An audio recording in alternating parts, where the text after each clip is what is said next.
마음을 말씀으로 채우라, 마음을 말씀으로 채우라는 제목으로 새벽 말씀을 전합니다.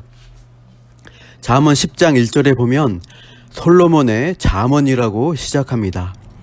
그전 9장까지는 지혜 여인의 권명과 내 아들아 하며 주는 교훈들이 나왔었는데 10장부터는 다른 단락이 시작된다고 할 수 있습니다. 솔로몬의 잠언들은 문맥이 없이 짧은 두 문장이 붙은 속담 같은 격언 형식으로 쭉 나열됩니다. 지혜와 어리석음 혹은 의인과 악인들이 대조되거나 비교되는 격언 문장들이 그냥 배열되어 있는 게 잠언 22장 16절까지 쭉 이어집니다. 한번 잠언 22장을 펴보시면 16절까지 해서 16절에 이익을 얻으려고 가난한 자를 학대하는 자와 부자에게 주는 자는 가난해질 뿐이니라. 이렇게 여기까지가 솔로몬의 잠언이고 17절부터는 또 단락이 바뀌게 됩니다.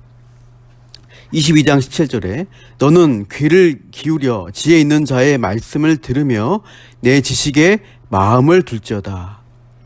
지혜 있는 자의 말씀이라고 하면서 또 문장 형식에 변화가 있습니다. 주로 2인칭, 명령형, 즉 너는 뭐뭐 하라 하는 형식으로 또 뒤에 쭉 이어지는 것을 볼 수 있습니다. 이러한 단락의 구분은 나중에 해당 본문을 묵상할 때 살펴보도록 하시고 다시 오늘 본문으로 돌아오겠습니다. 어제 본문 10장 앞부분과 마찬가지로 오늘 본문에도 의인과 악인의 대조가 많이 두드러져 나옵니다. 20절에 의인의 혀와 악인의 마음이 대조되고 있고 24절에 악인과 의인에게 닥치는 것의 차이를 말하며 27절 이후에 의인과 악인에 대한 내용들이 연달아 나오는 것을 볼 수 있습니다. 잠언에서 가장 많이 나오는 단어가 의로움에 대한 내용입니다. 잠언은 인생들에게 어떻게 사는 삶이 잘 사는 삶인지 성공적인 삶인지를 가르쳐 주려는 지혜서라고 할 수 있습니다. 인생을 잘 살고자 하는 사람에게 결국 제시해주는 지혜는 뭐냐 했을 때 답은 의로운 삶, 의롭게 살아가는 게 지혜라는 겁니다. 의로운 삶, 의인의 삶을 살아가는 게 바르고 복되며 참된 성공과 번영, 생명을 보장해 준다는 약속을 반복해서 가르쳐 줍니다. 특별히 오늘 본문 중에서 말에 대해서 많이 말씀하는데 의인과 악인의 차이점을 교훈합니다. 먼저 악인의 잘못된 언어 사용에 대해서 정죄합니다. 18절에 미움을 감추는 자는 거짓된 입술을 가진 자요 중상하는 자는 미련한 자이니라.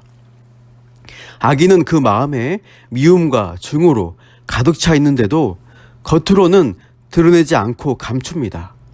그 당사자를 대할 때 그 악의를 감추기 위해 오히려 미소 짓고 상냥하게 말하는 것이죠.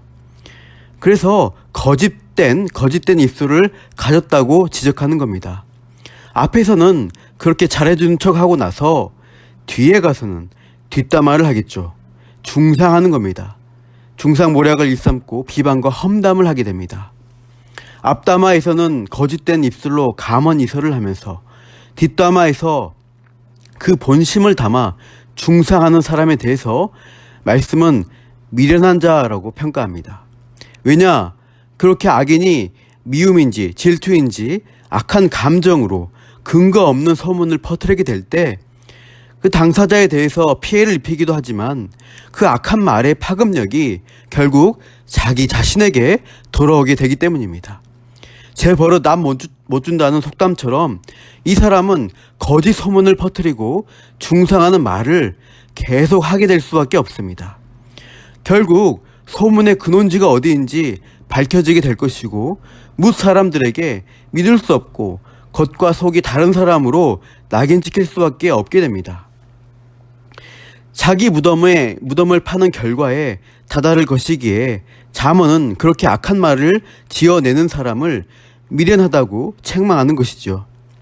또 19절에서 말이 많으면 허물을 면하기 어렵다는 것도 같은 맥락입니다. 말을 쓸데없이 많이 하게 되면 부풀리거나 지어내게 되고 말실수를 하게 될 확률이 매우 높아집니다. 결국 자신의 허물을 드러내는 꼴이 되고 안 좋은 이미지를 남기게 될 것입니다. 직장인 500여 명을 대상으로 한 설문조사에서 직장인 10명 중 8명꼴로 말실수를 했다고 응답했습니다. 그 중에 1위로 말실수한 게 뭐냐? 상사나 직장 동료에 대해서 저 사람 짜증나 하는 뒷담화를 했다가 구설수에 올랐다는 경우가 35%의 비율로 가장 높았습니다. 그 결과로 회사에서 이미지가 나빠지고 자신에 대해서 좋지 않은 소문이 들었다고 합니다. 업무상 어려움도 겪고 인사고과에서 불이익도 당하기도 했다고 합니다.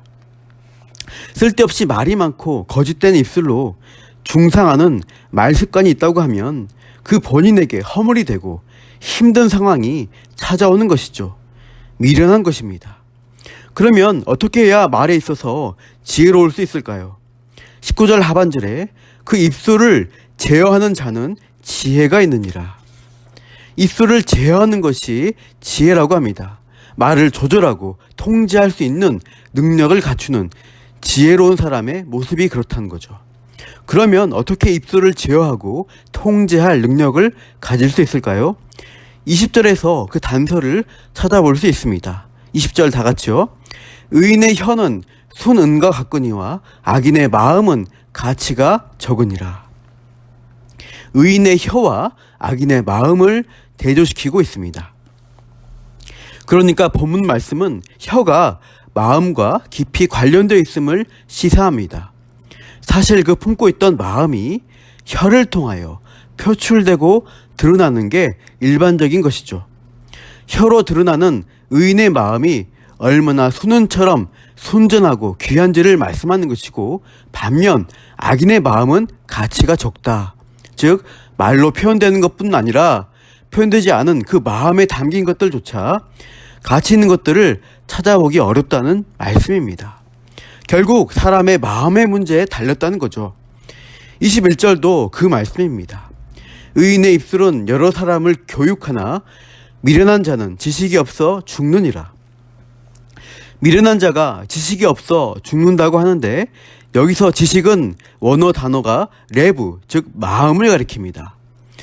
미련한 자는 마음이 없어 그 마음이 부족하고 결핍되어 있어서 죽는다는 말씀입니다. 미련한 자는 영적 죽음의 문제에 놓여 있고 결국 미련하게 살다가 영원한 죽음에 처하게 될 것이라는 성경 전체의 교훈으로 확장해 볼 수 있겠습니다. 예수님께서도 마음과 그 마음이 표출하는 악한 언행에 대해서 이렇게 가르쳐 주셨습니다. 마가복음 7장 20절에서 23절 말씀입니다. 제가 읽겠습니다. 또 이르시되 사람에게서 나오는 그것이 사람을 더럽게 하느니라. 속에서 곧 사람의 마음에서 나오는 것은 악한 생각, 곧 음란과 도둑질과 살인과 간음과 탐욕과 악독과 속임과 음탕과 질투와 비방과 교만과 우매함이니 이 모든 악한 것이 다 속에서 나와서 사람을 더럽게 하느니라.